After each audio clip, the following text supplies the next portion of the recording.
Hello and welcome to Do Not Take This Cat Home, a visual horror novel with multiple endings where we are not supposed to take a cat home, but apparently still do it. The game has multiple endings and we will play through the very first one we are getting. Let's start. You're not having a great day as usual. Oh great. It's the first time in a while that you've felt like going out, but in the middle of your walk it starts to rain. Typical, but maybe this is just a sign that you should have stayed at home today. Yeah, you can always try again tomorrow, right? You turn your head home when... Huh? What was that? There are only a few people around on the street. Makes sense due to the increase of missing persons around this area recently. Well, that and the weather. But none of them react to the sound at all. Curiosity guiding your steps. You follow the sound to the entrance of a dark, dingy alleyway. To timidly enter the alley and walk forward. The ground damped by the rain makes your steps sound louder and more confident than they actually feel. Yeah, we follow cat sounds into an alleyway is never a good thing, I think. Finally, the sound source comes into your view in a cold dim light of the alley. At the end of the alley, in a big cardboard box. Oh, there's a cat. Cutie. Oh, guess that should have been obvious. It's an interesting looking cat. Its pretty yellow eyes shine like gold among the dark sea of its black fur. Oh, it's really cute. It puts its front paws up on the edge of the box and looks up to you. So cute, that's true. And it definitely knows it. You've never had much of an opinion one way or another about cats before. But if they are all like this one, it's a shock they haven't already found a way to rule the world. Oh, maybe they do. I mean, we feed them, provide them shelter. They do not pay rent. They get pets whenever they want and never let you pet them when you want. So, in some case, they actually rule the world, maybe. Maybe a tiny world. You don't think you'd mind going down to a feline overlord? You look around the alley of a small farm. Who leaves cats in carpet boxes these days anyway? Wouldn't they jump out and leave the box eventually? The cat doesn't answer you, obviously. It also does not do as it suggests and leave the box. It's just looking at you, as if waiting for you to make the next move. Despite the title, we still take it home. You know what? You reach into the box, pick the cat up, holding it out in front of you. Why not? You're all alone and well. I'm kind of the same boat myself, so you bring the cat close. You didn't realize it was shivering until just then, but it slowly breathes easier as it presses into your chest. Why not stick together, right? At least for a little while. You think a little while will probably be more like a day. We'll be responsible and take it to a shelter tomorrow. But for now, let's get you out of the rain, okay? Step by a small local pet store for some cat food, then head back home. You live in a modest apartment. One bedroom, one bathroom. One you living alone in it. So it feels weird having another living being inside it after so long. Even if it is just a cat. After locking the front door and placing the cat on the floor, you watch for a moment as it curiously explores the new environment. Leaving the feline to its own devices, you set about making the both of you some dinner. You take out the can of cat food and open it with the table tab on top. Oh, fish. You put some cat food in a saucer, click your tongue to call the cat over to you. Perks up at the big beckoning and rushes over. Looks at the plate of food. And completely ignores it.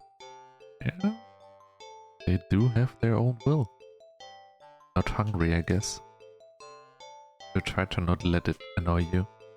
The cat doesn't understand the concept of money to appreciate that you spent your hard-earned cash on it. It's just a cat after all.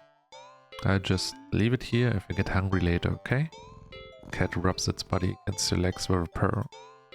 You smile. That's enough of a thanks for you. It follows you into the kitchen as you start on your own dinner. Bread toasted, mayo, mustard spread, turkey and cheese and lettuce perfectly placed, tomato sliced. Oh! You wince as you cut your finger on the knife while slicing the tomato. Stupid. I feel a little embarrassed for such a blunder inside, tossing the knife onto the cutting board. You're about to head to the bathroom for a bandage when the cat hops onto the counter, sniffs the knife, and yaws almost pointedly at you. Heh, don't worry, I'm alright. It's just an... Watch as the cat starts to... lick lightly, enthusiastically, the blood of the knife.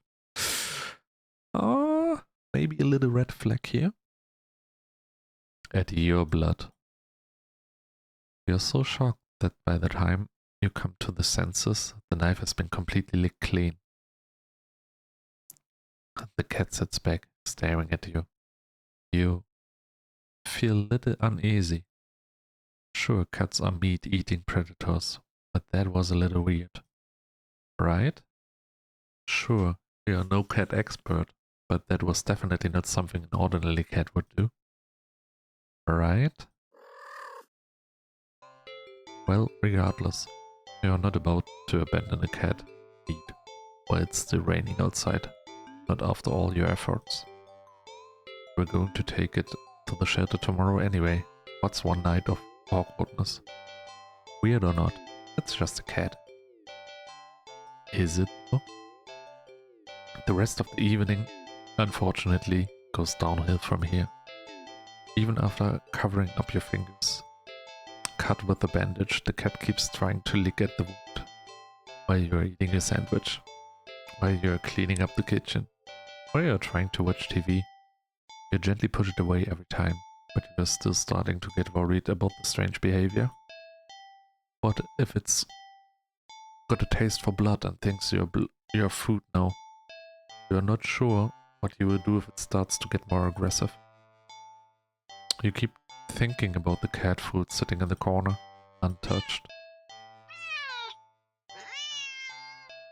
Someone is hungry, but for our blood, I guess. Ah, come on, enough already. You shove it away a little more forcefully, this time out of annoyance. You feel bad immediately, but before you can do anything, it meows sharply at you and dashes off around the corner and into the hall. You sigh deeply. At this point, just worried that it's going to take a bit out of you in your sleep. Maybe a vet will have an idea how to calm him down. You can only hope. You don't have many other options left other than tossing the cat out in the rain and finding the number of the local vet. You pick up your landline and the lights just went out? Great. Just great. Rain must have knocked out the power. You check your cell phone only to find that it's out of batteries. You must have forgotten to charge it before leaving out earlier. I'm quite certain it was not the rain. The outing has been so spur of the moment that it had no doubt messed with your usual routine. You grab a flashlight and turn it on.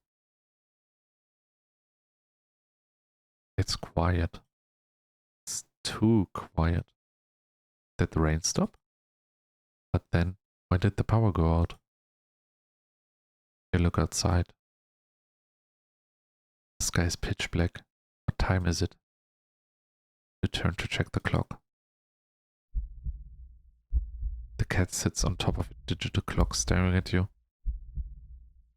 Why does it say kill and help every now and then? Thinking now, you realize the clock shouldn't be working at all. The power outage. The numbers are lit up and going completely haywire. The cat stares at you. It's completely still. You think it was a statue. If you didn't know any better. It does not give any indication that it's alive. It's not blinking. It's not even breathing, but its eyes. This isn't normal. You're afraid. You want to run. You're afraid of letting the cat out of your sight. You consider tossing the cat out after all. But as soon as the thought enters your head, you feel a sharp urge to vomit. Those eyes, its eyes hold you still. Even with your flashlight trained on it. The purples are large. Oh. The flashlight flickers.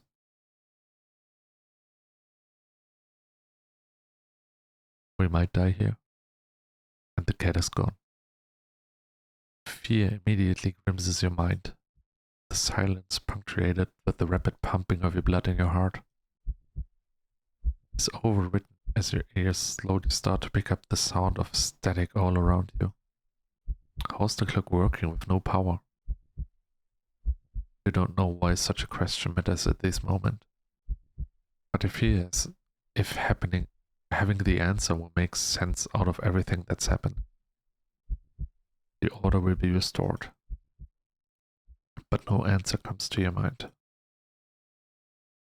You back away from the clock. And as if the air itself coils tightly and abruptly in response, like a predator prepared to pounce. But waiting for your next move. But you're too afraid to move. You're afraid to even take a breath. But you can't stay still forever, right? Whatever is watching you, you can already feel its impatience. It's too eager. You don't know how to know this, but you can sense it clearly as if it has whispered. That was creepy. Right into your ear, right into your soul. It won't let you wait it out. Not that you could, even if it did. You can't stay here. You have to run. With this thought, a sudden primal instinct awakens within you, making you tear yourself into a hasty burst of movement, of action. But still weak from that fierce grip on your mind. Your legs tangle together under you in your haste, and you fall to the ground. A sharp pain explodes in the center of your foot. At first, you think you've broken your ankle, but something warm and wet tickles down the length of your foot, pooling underneath it. You hear the sound of metal scraping on tiles after skidding across the floor, as if it had been kicked. Winded from before, you look up in a daze and see the object glinting in a strange light coming in from outside. Light purring in front of you now, open front door. Thoughts of how, when, who, what in regards to the inexplicably open door screech to a halt as your brain finally identifies the metallic object you have been staring at. It's your kitchen knife. It's this tinted red from your earlier blunder. Holy shit, I cannot read, holy moly. But that's not right. Was it completely clean by the... You gulp dryly. It's the pain in your foot. Barely have time to wonder how the knife ended up on the living room floor to be stepped on, instead of resting on your cutting board in the kitchen where you'd left it. Oh, when you spy something in the darkness just beyond the knife. that spies right back at you. A pair of glowing golden eyes come forward as the cat emerges from the shadows into the light from your doorway and bends down to lap at the blood dripping from the blade. Ah, your senses slowly begin to overwhelm you. The chill of the air as it starts to suffocate you under its weight. The sound of your shaky breaths discordant against the static, now piercing your skull. The dryness on your tongue spreading to your throat. The incomprehensible sight of the stray you're taken in. Licking away at your kitchen knife, once again completely clean. The scent of blood from the flesh wound on your foot. Blood? Golden eyes slide up to you as if in response to your sudden realization. Blood. You're hurt. Your foot is bleeding. You're bleeding. You're bleeding. The cat barely moves, shoulders twitching, as if it's just considering the act of pouncing forward. But you're already on your feet and out of the door. You run, or rather limp, down the empty street. The sky is black and bleeding red. But there is a strange light emitting from nowhere that casts everything else on white. The houses, the trees, the road, even you. Everything. Except your blood. You can just barely glimpse the bloody imprints your injured foot leaves in your wake with every impact it makes with the ground. It hurts, but you can't stop. You don't stop. Not when the shadows grow around you. Not when you feel the gaze of eyes all over you. Not when the road ahead of you is darkened by a long shadow of something behind you. Even then, you don't stop running, because if that's the cat right there ahead of you, then what in the world is behind you? We keep running. Huh? Interesting. How very, very interesting. Ending 0, it begins. So, it's a very, very cute horror game. Or more visual novel horror game. And we'll make sure to check out the other endings very, very soon. Thank you for watching, and I hope you're having a great day or night. Stay tuned, and goodbye.